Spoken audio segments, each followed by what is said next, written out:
Welcome everyone to my YouTube channel एन क्रिकमा। और आज मैं आप सभी को class 8 maths chapter 2 linear equation in one variable का एक्सरसाइज 2.2 इस वीडियो में करके दिखाऊंगा। और ये जो एक्सरसाइज 2.2 है उसमें मेनली वर्ड प्रॉब्लम्स हैं। तो वर्ड प्रॉब्लम्स करने से पहले हमें कुछ बातों का ध्यान रखना चाहिए, जैसे कि आपको जो वर्ड प्रॉब्लम्स में जो क्वेश्चन दिए रहते हैं उसको बहुत ही अच्छे तरीके से पढ़ें, हर एक लाइन अच्छे तरीके से पढ़ें और समझें, और ये भी समझें कि क्वेश्चन आपसे क्या पूछना चाहता है। तो चलिए शुरू करते हैं। तो पहला क्वेश्चन, और साथ ही मैं आपको क्वेश्चन पढ़ के बता दूंगा, आप अपने साइड में एनसीईआरटी बुक रख के क्वेश्चन देख सकते हैं। और मैं इस वीडियो में सिर्फ क्वेश्चन नहीं दिखा पाऊंगा आपको, बस सॉल्यूशंस बता रहा हूँ, और कुछ जैसा कि मैंने बताया कि क्वेश्चन पढ़ के बता दूँ। तो चलिए शुरू करते हैं, देखते हैं। पहला क्वेश्चन है, if you subtract 1/2 from A number and multiply the result by 1/2। तो इसमें बोला है कि आप किसी भी नंबर से 1/2 माइनस करते हैं। तो किसी भी नंबर, तो हम एक नंबर मान लेंगे, चलो। तो let us consider a number, तो कोई भी एक नंबर ले लिया x, ठीक है। तो x नंबर ले लिया, और फिर क्वेश्चन क्या कहता है उसमें, if you subtract 1/2 from A number. तो 1/2 फ्रॉम, यहाँ पे वर्ड जो है फ्रॉम, मतलब ये जो नंबर हमने x मान रखा है उसमें से 1/2 सब्ट्रैक्ट करना है, यानी माइनस करना। तो x नंबर में से 1/2 माइनस कर दिया, and multiply the result by 1/2। तो इसका रिजल्ट, तो ये हमने एक ब्रैकेट लगा दिया, यानी ब्रैकेट में इसका रिजल्ट आएगा, उसके रिजल्ट को 1/2 से मल्टीप्लाई करना है। You get 1/8। What is the number? तो आप इसका ये जो इक्वेशन बनी उसका जो रिजल्टेंट आएगा 1/8 आएगा। और फिर आपसे बाद में पूछा है कि तो हमने जो नंबर लिया था, कंसीडर किया था, माना था, वो नंबर क्या है। तो चलिए, ये आपकी लीनियर इक्वेशन बन गई है, अब बस आप इसको सॉल्व करना है। तो चलिए मैं सॉल्व करता हूँ इस इक्वेशन को। तो यहाँ पे आप देखिए, यहाँ पे 2 डिवाइड में है, ठीक है। 1/2 है ना, तो 2 डिवाइड में है। तो 2 जब हम इक्वल टू के दूसरी साइड ले जाएंगे तो मल्टीप्लाई में चला जाएगा। तो 1/2 इक्वल्स टू 1/8 मल्टीप्लाई बाय 2। तो अब ये 2 से 2 कट सकता है, 2 1 ज़ा 2, 2 4 ज़ा 8। तब ये वाला वैल्यू देखिए 1/2 पूरे को ही कंसीडर करेंगे। तो 1/2 यहाँ पे माइनस में है, तो इक्वल टू के उस साइड किस में चला जाएगा, प्लस में चला जाएगा। तो x इक्वल्स टू 1/4 प्लस 1/2। तो अब यहाँ पे जैसे कि डिनोमिनेटर में वैल्यूज अलग है, तो आप इसका एलसीएम लेंगे, और इसका तो एलसीएम आप सामने ही दिख रहा है। तो इसका एलसीएम क्या आ जाएगा, 4। तो 4 1 ज़ा 4, तो 1 1 ज़ा 1, प्लस 2 2 ज़ा 4, तो 2 1 ज़ा 2। सो x क्या आ गया, x आ गया 3/4। सो तो यहाँ पे आप लास्ट में वर्ड के फॉर्म में भी लिख देंगे। सो द, यहाँ पे सो लिख दीजिएगा। So the number is 3/4। ये आपका पहला वर्ड प्रॉब्लम हो गया। चलिए अब दूसरा क्वेश्चन देखते हैं।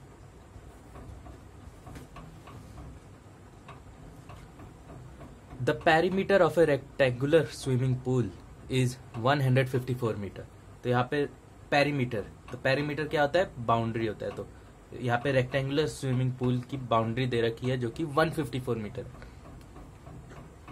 तो इस क्वेश्चन को करने से पहले आपको रेक्टेंगल की पेरीमीटर आनी चाहिए।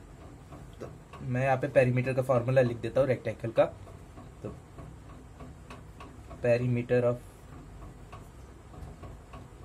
रेक्टेंगल क्या है, 2 × L + B। L और B क्या है, लेंथ और ब्रेथ। ये पेरीमीटर आप जैसे कभी भूल भी जाए तो पेरीमीटर आप जैसे जानते हैं कि बाउंड्री होती है, तो लेंथ मतलब रेक्टेंगल की अपोजिट साइड्स इक्वल होती है, तो लेंथ लेंथ ब्रेथ ब्रेथ, तो इसको जैसे लेंथ प्लस एल क्या हो जाएगा 2L, और बी प्लस बी क्या हो जाएगा 2B, तो इसी से 2 फिर इनमें से कॉमन लेके इससे ये फॉर्मूला है। तो क्वेश्चन क्या दे रखा है, perimeter of a rectangular swimming pool is 154 metre. तो आप वर्ड्स में यहाँ पे लिख देंगे perimeter of a rectangular swimming pool which is equal to 154 metre. और ये जो यूनिट्स होती है वो लिखना कभी ना भूलें, इसके भी मार्क्स होते हैं और बिना लेंथ के आप कैसे बता देंगे। और फिर आगे क्वेश्चन कहता है its length is 2 metre more than twice its breadth. तो आप या तो लेंथ को x मान लें या फिर ब्रेथ को x मान लें। और फिर आगे क्या बोलते हैं, what are the length and the breadth of the pool. तो लेंथ और ब्रेथ हमें निकालना है, तो या फिर लेंथ को x मान ले या फिर ब्रेथ को x मान ले। तो हम इस क्वेश्चन में ब्रेथ को मान लेते हैं। Let the breadth be x metre. वही आप यहाँ पे याद ध्यान रखें, मतलब यूनिट्स का ध्यान रखें। तो चलिए आगे क्वेश्चन के हिसाब से जो क्वेश्चन कहता है, तो क्या कहता है, its length is 2 more than twice its breadth. तो ब्रेथ तो क्या था x, तो ब्रेथ का ट्वाइस है तो x 2 टाइम्स x, ठीक है। फिर 2 more than twice the breadth, तो 2 + 2 हो गया, ठीक है। तो ये जो आया ये किसके इक्वल है, ये हमारा लेंथ आया, ठीक है। तो अब जैसा क्वेश्चन कहता है, जैसा हमें पता है पेरीमीटर क्या होता है 2 into length plus breadth which is equal to, हमें क्वेश्चन में कितना दे रखा है 154। अब यहाँ पे 2 और लेंथ हमारा क्या आया, लेंथ की वैल्यू हम पुट कर देते हैं 2x + 2। फिर ब्रेथ की वैल्यू क्या आएगी x हमने मान लिया था ब्रेथ, ठीक है। तो ये हो गया 2x + 2 + x, और ये कितना है 154। तो अब देखिए आप इसको देख सकते हैं कि ये फिर से एक लीनियर इक्वेशन बन चुकी है, और लीनियर इक्वेशन हमें सॉल्व करना आता है। तो चलिए आगे देखते हैं। तो यहाँ पे देखेंगे 2 यहाँ पे मल्टीप्लाई में, इस इक्वेशन में देखिए यहाँ पे 2 मल्टीप्लाई में, 2 यहाँ पे मल्टीप्लाई में है, तो इक्वल टू के उस साइड किस में चला जाएगा, डिवाइड में। तो यहाँ ब्रैकेट के अंदर भी आप सॉल्व कर दे, जैसे 2x + x, ये वेरिएबल वाले हैं तो ये सिंपली ऐड हो जाएंगे, तो 3x + 2, और इसमें कोई वेरिएबल नहीं है इसलिए ये ऐड नहीं हो रहा, ठीक है। 3x + 2 = 154। तो यहाँ पे जैसे कि 2 मल्टीप्लाई में है तो यहाँ पे 2 किस में आ जाएगा, डिवाइड में। अब 2 से डिवाइड कर दें तो यहाँ पे 2 × 2, और ये 2 से क्यों डिवाइड हो जा रहा है, क्योंकि यहाँ पे लास्ट में 4 है, तो 4 2 से डिविजिबल है, इसलिए ये जो 154 है वो 2 से डिवाइड हो जाता है। ये आपने डिविजिबिलिटी टेस्ट पहले की क्लासेस में पढ़ रखा होगा, इसलिए काफ़ी आसानी से ये यूज़ होता है। तो यहाँ पे आ जाएगा 2 7 × 14, 14 2 7 × 14। चलिए मैं यहाँ पे आपको डिवीजन भी करके दिखा देता हूँ। 154 तो 2 से करते हैं, 2 7 × 14, 1 4, यहाँ पे भी 7 × 14, यहाँ पे क्या आ गया 0, तो ये 77 है। अब यहाँ देखेंगे यहाँ पे 2 जो है प्लस में है, तो वहाँ पे जाके किस में हो जाएगा, माइनस में, तो 3x = 77 - 2। अब 77 में से 2 माइनस किया है, यानी आ गया 75। यहाँ पे देखेंगे 3x, तो यहाँ पे 3 मल्टीप्लीकेशन में है, तो यहाँ पे किस में चला जाएगा, डिवाइड में। तो यहाँ पे भी, और 3 का डिविजिबिलिटी टेस्ट क्या होता है, जब ये जो डिजिट्स होते हैं नंबर के, उनका जो सम है अगर 3 से डिवाइड होता है तो जो नंबर होगा वो 3 से डिविजिबल होता है। तो यहाँ पे आप सम देख लेंगे, 7 + 5 कितना होता है 12, तो 12 3 से डिविजिबल है, 3 4 = 12, तो इसलिए ये जो नंबर है 3 से डिविजिबल है, ठीक है। तो इसको डायरेक्ट काटते, 3 × 1 = 3, यहाँ पे कितना आ जाएगा 3 2 जा 6 और 3 5 जा 15। एक्स की वैल्यू कितनी आ गई 25। तो यहाँ पे फिर देयरफॉर कर देंगे, देयरफॉर ब्रेथ इक्वल्स टू जो कि एक्स थी which is equals to 25 metre, और लेंथ कह देंगे, लेंथ क्या थी हमारी 2x + 2। तो यहाँ पे 2x, x कितना है 25 + 2, तो हमारा 50 + 2 which is equal to 52 metre. तो ये हमारा आंसर आ गया। ठीक है, चलिए तो अब थर्ड क्वेश्चन करते हैं।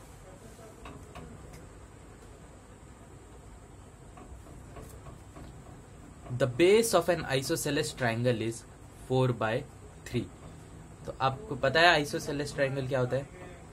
आइसोसेलेस ट्राइंगल वो होता है जिसकी 2 साइड्स इक्वल होती है और एक थर्ड साइड नॉट इक्वल होती है।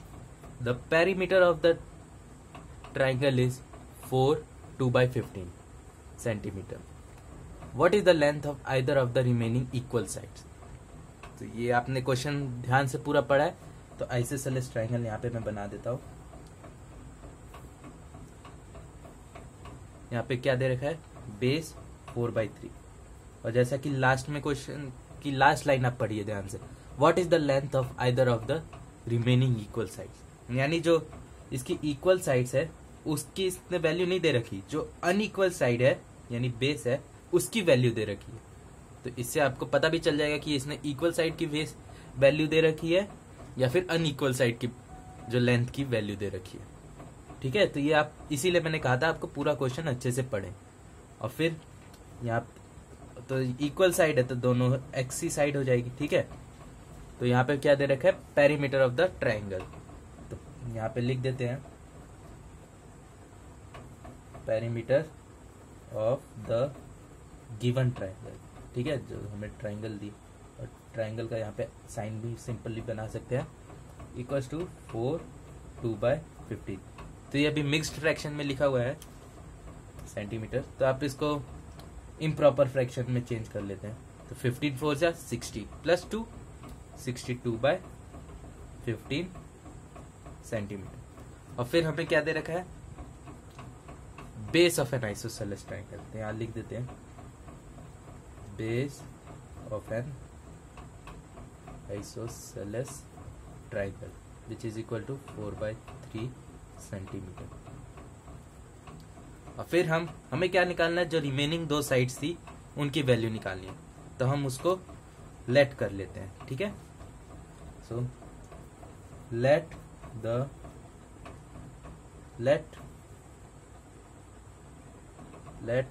one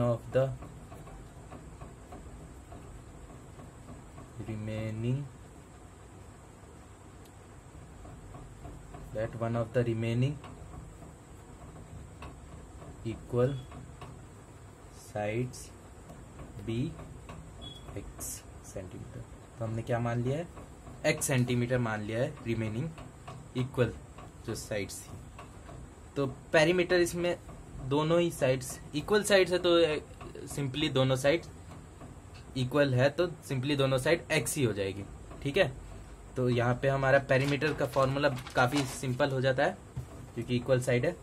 तो पेरीमीटर क्या हो जाएगा x + x, आप देखिए यहाँ पे ट्राइंगल में x + x + 4/3 और विच इज इक्वल टू 62/15। चलिए देखते हैं x + x + 4/3 which is equal to 62/15। तो यहाँ ये जो इक्वेशन बनाते हैं उसके ऊपर आप लिख भी सकते हैं अकॉर्डिंग टू क्वेश्चन, वैसे लिख भी सकते हैं। ठीक है, तो चलिए आगे देखते हैं। अब ये x + x क्या हो जाएगा 2x। अब यहाँ पे +4/3 है, तो +4/3 हम इक्वल टू के उस साइड ले जाएंगे क्योंकि ये नंबर है, तो +4/3 उस साइड जाएगा तो -4/3 में चेंज हो जाएगा। तो यहाँ पे क्या होगा -4/3, इस पूरे को एक ही नंबर समझे, ठीक है। तो ये हो गया -4/3। तो यहाँ पे एलसीएम 3 और 15 का देखें, 3 और 15 का एलसीएम, 3 1 जा 3, 3 5 जा 15, सो 5 1 जा यहाँ पे, ठीक है। यहाँ पे एलसीएम क्या आता है, 3 5 जा 15, 15 आ गया इसका एलसीएम। तो यहाँ पे एलसीएम लिख देंगे 15, 15 1 जा 15 और 62 तो है ही, तो 62 62, 3 5 जा 15, तो 5 4 जा 20, ठीक है। तो इसमें से 20 माइनस होगा और यहाँ पे 2x लाते रहे, लिख के लाते रहे, ठीक है। तो 20 माइनस हुआ, तो यहाँ पे 62 माइनस 20 कितना हो गया, 42/15।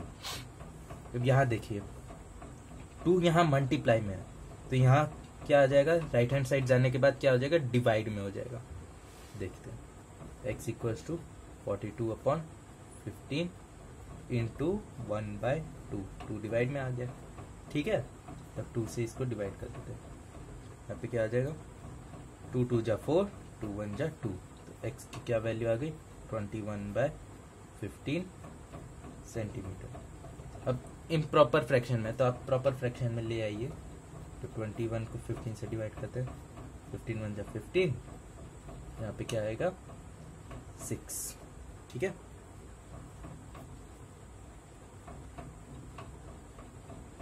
तो यहाँ पे लास्ट में लिख देंगे the length of both the equal sides of the given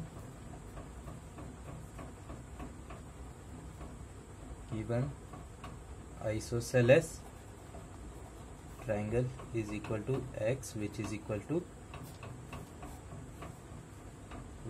to यहाँ से आप फ्रैक्शन इम्प्रॉपर, पहले इम्प्रॉपर भी लिख सकते हैं, 21/15 centimetre which is also equal to 16/15 centimetre. तो यहाँ आपका थर्ड क्वेश्चन कंप्लीट होता है। और मैं इस वीडियो को ज़्यादा लंबा नहीं करना चाहता, तो आगे के क्वेश्चन मैं नेक्स्ट वीडियो में डाल दूंगा, जिसका लिंक आपको यहाँ आई बटन पे क्लिक करके मिल जाएगा।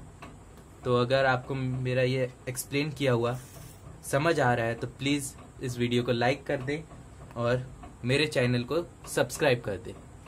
Thank you.